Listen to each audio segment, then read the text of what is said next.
అదే RTV app వార్తల్ని క్షణాల్లో చదివే అవకాశం ఉంటుంది. ఒక న్యూస్ పేపర్, ఒక టెలివిజన్ ఛానల్ మీ చేతుల్లో ఎప్పుడూ ఉంటాయి.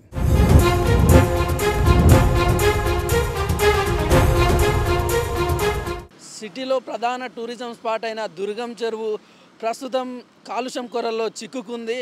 ఒకప్పుడు గోల్కొండ ప్రాంతానికి మంచినీటిని అందించినటువంటి దుర్గం చెరువు ప్రస్తుతం మురుగునీరు అంతా నిండిపోయి కంపు కొడుతున్న పరిస్థితి కనిపిస్తుంది. దీనికి సంబంధించి ఆర్టీవీ గ్రౌండ్ రిపోర్ట్ ద్వారా మనం మరిన్ని వివరాలు తెలుసుకుందాం.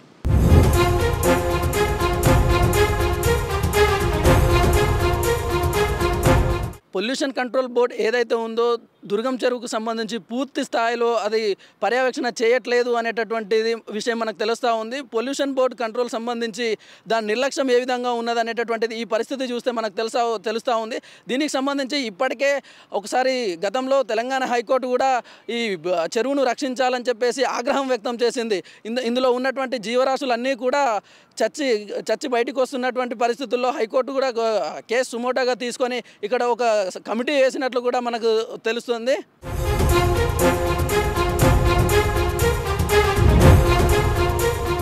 ప్రస్తుతం మనం దుర్గం చెరువు లోపలికే అయితే వచ్చినాం. ఇక్కడ దుర్గం చెరువు లోపల అంతా కూడా చెత్త చెదారంతో పేరుకుపోయిన పరిస్థితి మనకు కనిపిస్తూ ఉంది.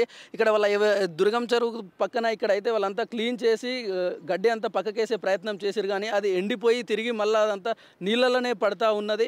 దుర్గం చెరువు దాదాపు గతంలో చాలా చరిత్ర కలిగినటువంటి చెరువు. ఇదంతా కూడా ఒకప్పుడు గోల్కొండ కోటకి మంచినీళ్ళు అందించినటువంటి చెరువు ఇప్పుడంతా నీటితోటి చెత్త చెదారంతో అంతా పేరుకుపోయింది. కాలుష్యం అంతా కూడా పేరుకుపోయింది. ఇక్కడ చుట్టుపక్కల ఉన్నటువంటి బిల్డింగ్లో నుంచి చెత్త చెదారం మురికి నీరు అంతా కూడా ఇందులోకి దుర్గం చెరువులోకి వస్తూ ఉంది. దుర్గం చెరువులోకి వస్తూ ఉందనే ఆరోపణలు కూడా మనకు వస్తూ ఉన్నాయి. దీంతోపాటు ఈ దుర్గం చెరువు ఏదైతే ఉందో దీనికి పొల్యూషన్ కూడా చాలా ఎక్కువైన నేపథ్యంలో హైకోర్టు కూడా దీనిపైన ఆగ్రహం వ్యక్తం చేసింది. హెచ్ఎండిఏ కానీ జిహెచ్ఎంసి పొల్యూషన్ కంట్రోల్ బోర్డు సమన్వయం లేకపోవడంతో ఈ దుర్గం చెరువులో కాలుష్యం పేరుకుపోయినట్లు కూడా హైకోర్టు ఆగ్రహం వ్యక్తం చేసిన పరిస్థితి అయితే మనకు కనిపిస్తూ ఉంది. వీకెండ్స్లో ఇక్కడికి చాలామంది పబ్లిక్ వచ్చి ఎంటర్టైన్మెంట్ చేయడానికి, ఎంజాయ్ చేయడానికి ఇక్కడ వస్తూ ఉంటారు. వాళ్ళంతా ఇక్కడ మురికి నీళ్ళలో నుంచి దుర్గం చెరువులో ఉన్నటువంటి నీళ్ళతోటి వచ్చే వాసనతోటి వాళ్ళు భరించలేనటువంటి వాసన వస్తూ ఉన్న పరిస్థితి అయితే కనిపిస్తూ ఉంది.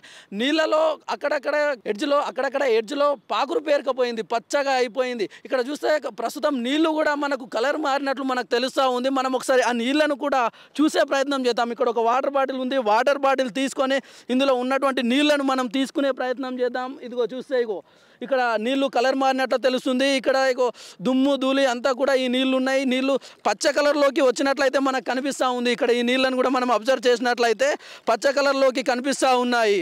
చాలా రోజుల నుంచి దీన్ని మెయింటెనెన్స్ కూడా సరిగా లేదు. చుట్టుపక్కల నుంచి అంతా చెత్త చెదారం అంతా కూడా పేరుకుపోతుంది. అనుమతి లేకుండా కొందరైతే అక్కడి నుంచి చేపలైతే పడుతూ ఉన్నటువంటి పరిస్థితి మనకు కనిపిస్తూ ఉంది. ఇక్కడ నీళ్ళలో కాలుష్యం పెరిగిపోవడంతో కొన్ని చేపలు కూడా చనిపోయి బయటకు వస్తూ ఉన్నాయి. అక్కడక్కడైతే కనిపిస్తూ ఉన్నాయి. ఇందులో నీళ్ళలో కూడా రసాయనాలు కూడా ఉన్నట్లు గతంలో వార్తలు వచ్చినాయి. చాలా సందర్భాలలో వచ్చినటువంటి సందర్భం ఉన్నది.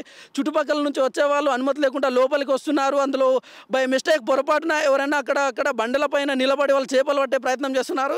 కొందరు చిన్న పిల్లలు కూడా అక్కడక్కడ కనిపిస్తున్నారు మనకు. వాళ్ళంతా కూడా పొరపాటున కూడా ఇందులో పడితే వాళ్ళకు మరీ ప్రమాదం ఏర్పడే అవకాశం అయితే కనిపిస్తూ ఉంది. అక్కడక్కడ నుంచి ఎండింగ్లో నుంచి అక్కడక్కడ ఓపెన్ ప్లేస్ ఉన్న దగ్గర నుంచి కుక్కలు కూడా ఇందులోకి లోపలికి వస్తున్న పరిస్థితి కనిపిస్తూ ఉంది. దాంతోపాటు పెద్ద ఎత్తున దుర్గంధం అయితే రావడంతో పర్యాటకులు అయితే చాలా పెద్ద ఎత్తున బాగా ఇబ్బంది పడుతున్న పరిస్థితి అయితే కనిపిస్తుంది. ఈ మురికి కూపంలో ఆ యొక్క వాసనను పీల్చుకోలేక పర్యాటకులు చాలా ఇబ్బందులు పడుతున్న పరిస్థితి అయితే మనం చూస్తూ ఉన్నాం. దీనికి సంబంధించి పర్యాటకుల తరపు నుంచి కూడా వాళ్ళ యొక్క కోఆర్డినేషన్ ఉండాలి. ఇక్కడ ఎవరైతే పర్యాటకులు వస్తారో వాళ్ళందరూ కూడా ప్లాస్టిక్ బాటిల్స్ అనేటటువంటివి చెరువులో పడేయకుండా ఇక్కడ డస్ట్బిన్లో వేసినట్లయితే మనం కొంతవరకు ప్లాస్టిక్ అయితే తగ్గించిన వాళ్ళం అవుతాం. ఇందులో వేసినట్లయితే ప్లాస్టిక్ ఇక్కడ నీళ్ళలో కరగక భూమిలో కరగక అదంతా పేరుకుపోయి పొల్యూషన్ ఇంకా ఎక్కువ స్థాయిలో అయ్యే అవకాశం అయితే కనిపిస్తూ ఉంది. దాంతోపాటు ఇందులో కెమికల్స్ కూడా కలిసినట్లు మనకు వార్తలు వస్తూ ఉన్న పరిస్థితి అయితే కనిపిస్తూ ఉంది. వీటన్నిటిపైన కూడా ఇక్కడ హెచ్ఎండిఏ కానీ జిహెచ్ఎంసి కానీ పీసీబీ కానీ అన్ని కోఆర్డినేషన్ తోటి చేస్తేనే ఇక్కడ కాలుష్యాన్ని అయితే కంట్రోల్ చేసే పరిస్థితి అయితే కనిపిస్తూ ఉంది. కెమెరామెన్ గణేష్తో నరేష్, హైదరాబాద్, ఆర్టీవీ.